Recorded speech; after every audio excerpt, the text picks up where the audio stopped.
Hello again, so I'm back with my video part 2.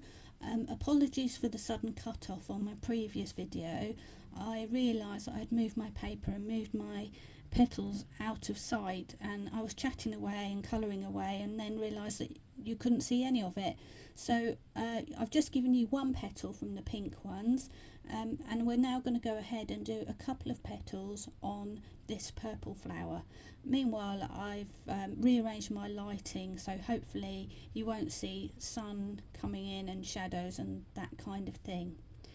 So as mentioned earlier, I'm using the hydrangea blend for this particular flower, and the first colour I'm using is HB1, which is really pale. I'm going to colour the whole flower, the whole petal once again. And I would mention that if you're watching this on a larger screen, that you will see that sometimes there are little white bits where I haven't quite gone up to the line. And while some people wouldn't be able to live with that, I'm kind of okay with it, because I learned from Sheena that the white parts that you leave white look like highlights, and I think particularly with flowers that works really well. So I don't get too uptight about it in this case, and if it does worry you, you can always correct it afterwards. But as you can see on my colouring here, it's not so much visible to my naked eye, but in this zoomed up fashion I can see there's a little tiny bit there and there's a little tiny bit over here, and I'm just not going to worry about those because they add to the character. Like I said, I'm not a perfect colourist, so I'm an amateur, so we'll just go with the flow and enjoy the process. That's the most important part. So I'm now moving on to my darkest colour for now, which in this case is HB3, and I'm going in, adding some darkness from the centre outwards, anywhere where I think it needs it. And again, I'm not particularly following any rules about light theory and all of that kind of thing. I'm colouring, not going back to school, so I just want to enjoy it, and if it looks okay to me, I'm okay with that. Now I'm moving on to my mid shade, which is HB2, and I found, I don't know if this is the case with everybody's pens, but this shade is almost identical to the HB1 light shade once it dries. There's very little difference at all, so I don't go too heavy with that in the light area. It's very easy to go completely over the lightest area. So I've left that there for now, and the HB1 is just in that tiny little bit in the middle. As you can see, meanwhile, my HB3 has almost faded out, and my other petals have got a deeper shade in the middle. So I found something that I thought was nice, which in this case was my PV4 from the Pink Violet Blend pen, and I am just throwing some of that in the middle. As you can see, it is quite a lot darker, but I think it provides some much needed depth. And I'm just flicking in a few little bits at the top as well, where the little creases of the petal would be, and where the shade between the next petal would be. And then I'm going back with my HB3, which is my darkest shade. I'm just going to blend out a little bit. Tiny bit of HB2.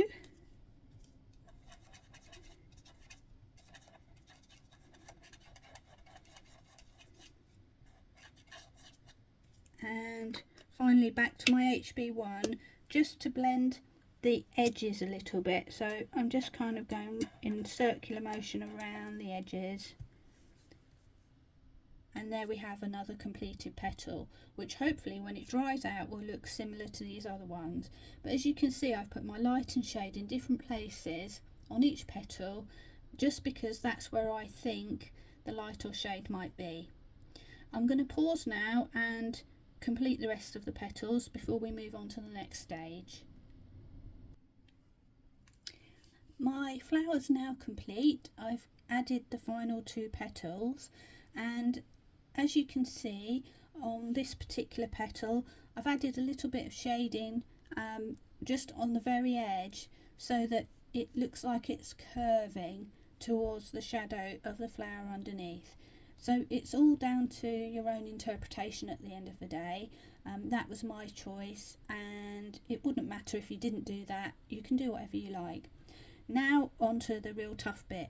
This is going to take some concentration, so watch carefully. We're going to add the stamen in the middle, and for that I've used CT3, and here is the skillful part. There, done. So all we have to do is just add that in, and if you want to be particularly detailed you could add a little bit of shading, but I really don't think you need to. I mean, the whole stamen or central area is literally about 4mm long and maybe 1.5mm wide, so I don't think anybody's going to be looking that closely and thinking, oh yeah, that's looking flat. To me that's good enough. So that's the flowers done, and the final part of the video I'm just going to show you quickly how to colour a leaf. So I mentioned quickly that I wanted a light shade to actually start my leaf, because I want to see different variations of light and dark, and my main colour is Alpine Green Blend, but I just felt like that the lightest shade wasn't going to be light enough to really show that light and shadow. So if you just bear with me, I'm just going to move my picture a little bit so you can see a leaf. I learnt that trick from the first video that I made the mistake in. So here we go. I'm going to colour this leaf here. So I just looked on my colour swatches for a really pale green, which I thought would kind of go with the Alpine greens, and what I came up with was the dull green blend and the very lightest shade, which is DG1. So I'm going to use that and go over my whole leaf. So it's always more or less the same process. You just go with what you feel, and at the end of the day it will all work out, and if it doesn't work out you can go back in with alcohols and add more and it will still blend, even if you go back tomorrow or the day after.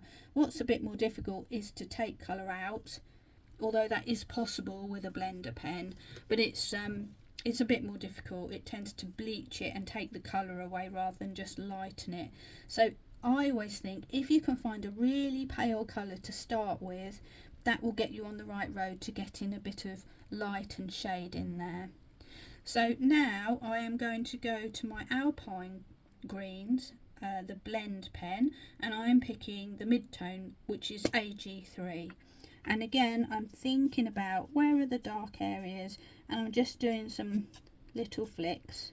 So I think this leaf is kind of curling out from underneath the flower, and it's got some ridges and crinkles which make a little bit of shadow on the main leaf itself. I am then going to go to my AG5, which is really quite dark, and deepen the shadows in the very darkest areas, and I am doing tiny little flicks on here, you know, I'm not going too far.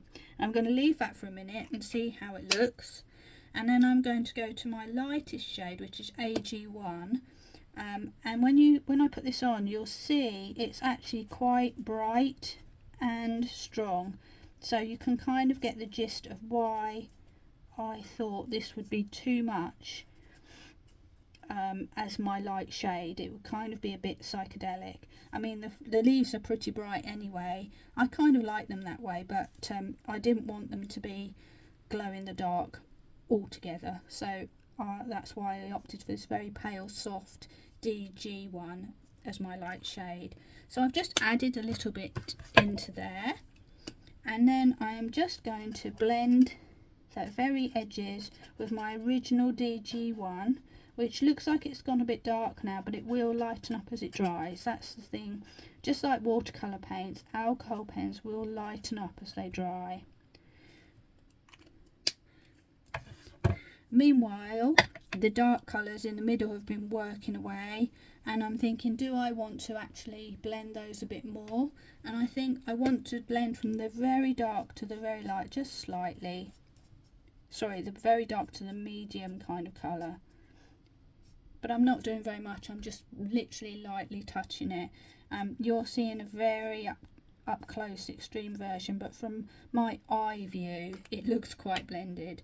And then because I've done that, I'm just going to go in with the next shade up just once more, just for a little bit of blend. And finally my light one once again. Now I find when I'm colouring these kind of things, I can't help it. You're trying to hold onto the pen tight and control it, and what that does is give you artificial looking shading. It looks a bit contrived. So what I try to do, if I show here, is hold the pen a bit further back and hold it lightly, not gripping, just lightly, and then flicking, because then you haven't quite got so much control and it just comes out a little bit more natural and the flicks come out a little bit lighter. So let me just move my paper around a bit to a spare area. Oh, there we go. So if I am holding like this, right close, I am going to be really guiding the pen, and I'm not getting a natural look. Sorry, I'll just move that again. So it's very hard. I'm holding the pen and it's going the way I want it to, which is not what nature intended. If I hold the pen further back and I'm holding it very lightly, I then start flicking, I get a much lighter appearance and it kind of goes off on its own way. Now I've got kind of a grassy appearance. So that's just another little tip that might help you in making the flowers look more natural and less blocky, if that makes sense. So I think that's about it for today. I am just going to move my flowers. I am going to zoom out so you can see where I'm at. I've just got a few more leaves to finish up here, but I think you get the idea. And that's the end of today's colouring video, and I'll be back another time with the third set of flowers from the set. So watch this space. I hope you've enjoyed the videos. Bear with me. Hopefully I'll get better as I go along. But I hope there was enough there to give you some hints and tips to help you with your alcohol colouring. Thanks for watching. Bye.